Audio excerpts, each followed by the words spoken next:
بسم اللہ الرحمن الرحیم۔ السلام علیکم ورحمۃ اللہ وبرکاتہ۔ جھوٹ کب بول سکتے ہیں؟ گفتگو کے دوران بار بار جھوٹ بولنے والوں خبردار، ان تین جگہوں پر جھوٹ بولنا جائز ہے۔ ناظرین، ویسے تو جھوٹ ام الخبائث یعنی برائیوں کی جڑ ہے، کیونکہ اس سے انگنت برائیاں جنم لیتی ہیں۔ رسول پاک صلی اللہ علیہ وسلم فرماتے ہیں کہ سچ کو لازم کر لو، کیونکہ سچائی نیکی کی طرف لے جاتی ہے اور نیکی جنت کا راستہ دکھاتی ہے۔ آدمی برابر سچ بولتا رہتا ہے اور سچ کہنے کی کوشش کرتا ہے، یہاں تک کہ وہ اللہ کے نزدیک صدیق لکھ دیا جاتا ہے۔ جھوٹ سے بچو، کیونکہ یہ جھوٹ فضول باتوں کی طرف لے جاتا ہے۔ جھوٹ انسان کو جہنم کا راستہ دکھاتا ہے۔ آدمی جھوٹ بولتا رہتا ہے اور جھوٹ بولنے کی کوشش کرتا رہتا ہے، یہاں تک کہ اسے اللہ کے نزدیک کذاب لکھ دیا جاتا ہے۔ رسول پاک صلی اللہ علیہ وسلم کا ایک فرمان ہے، جو شخص جھوٹ بولنا چھوڑ دے تو میں اس کے لیے ایک گھر کا ضامن ہوں، جو اس کے لیے جنت کے کنارے تعمیر کیا جائے گا۔ جس نے لڑنا چھوڑ دیا اور وہ حق پر ہے، یعنی حق پر ہونے کے باوجود لڑائی جھگڑا نہیں کیا، اس کے لیے جنت کے وسط میں گھر بنایا جائے گا۔ اور جس نے اپنے اخلاق کو برقرار رکھا، یعنی اچھا رکھا، تو اس کے لیے جنت کے اعلیٰ درجے میں مکان بنایا جائے گا۔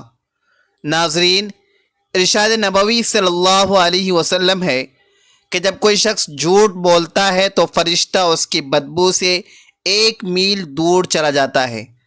مزید فرمایا کہ یہ بڑی شرم کی بات ہے، بڑی خیانت کی بات ہے کہ تم اپنے بھائی سے کوئی بات کہو اور وہ تمہیں اس میں سچا جان رہا ہو اور تم اس سے جھوٹ بول رہے ہو۔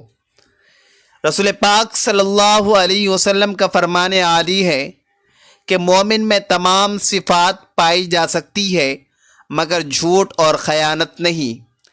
ایک روایت میں آتا ہے، ان ابی امامۃ عن النبی صلی اللہ علیہ وسلم قال یتبع المؤمن علی کل قلۃ غیر الخیانۃ والکذب۔ ابو امامہ رضی اللہ عنہ سے روایت ہے کہ نبی کریم صلی اللہ علیہ وسلم نے فرمایا، مومن میں ہر طرح کی عادت ہو سکتی ہے مگر خیانت اور جھوٹ نہیں ہو سکتا۔ یہ حدیث اس بات کی طرف اشارہ کرتی ہے کہ ایماندار شخص غلطیوں کا شکار تو ہو سکتا ہے مگر جھوٹ اور خیانت جیسی بری صفات اس کی فطرت میں شامل نہیں ہوتی۔ اس کا مطلب یہ ہے کہ دونوں چیزیں ایمان کے خلاف ہیں۔ مومن کو اس سے دور رہنا بہت ضروری ہے۔ رسول اللہ صلی اللہ علیہ وسلم سے پوچھا گیا کہ کیا مومن بزدل ہو سکتا ہے؟ فرمایا ہاں۔ پھر عرض کیا گیا مومن بخیل ہو سکتا ہے؟ فرمایا ہاں۔ پھر عرض کیا گیا مومن کذاب ہو سکتا ہے؟ فرمایا نہیں۔ لیکن اس کے باوجود 3 جگہ ایسی ہیں جہاں جھوٹ بولنا جائز ہے۔ آدمی اپنی بیوی سے بات کرے تاکہ اس کو راضی کر لے، اپنی بیوی کو خوش کر سکے۔ میاں بیوی میں سے ہر ایک کے لیے یہ جائز ہے کہ وہ ایک دوسرے کو خوش کرنے کے لیے ایسی بات کہہ دیں، مثلا دونوں میں سے کوئی دوسرے سے یہ کہے کہ میں تم سے بے انتہا محبت کرتا ہوں، تو یہ جائز ہے، خواہ اس کے دل میں محبت نہ بھی ہو۔ جنگ میں جھوٹ بولنا تاکہ دشمن کو پسپا کیا جا سکے اور اسلامی لشکر کو کسی بڑے نقصان سے بچایا جا سکے۔ جنگ کے دوران اپنے مقابل کو دھوکہ دینا جائز ہے۔ اسی طرح جب ظالم ظلم کرنا چاہتا ہے، اس ظلم سے بچنے کے لیے بھی جھوٹ کا سہارا لینا، جھوٹ بولنا جائز ہے۔ لوگوں کے درمیان صلح کرانے کے لیے جھوٹ بولنا جائز ہے، بلکہ ضروری ہے، تاکہ 2 مسلمان بھائیوں کے دل میں نفرت کو محبت میں بدلا جا سکے۔ 2 لوگوں کے درمیان صلح کرانے کے لیے جھوٹ بولنا کہ اس کے سامنے یہ کہہ دے کہ وہ تمہیں اچھا جانتا ہے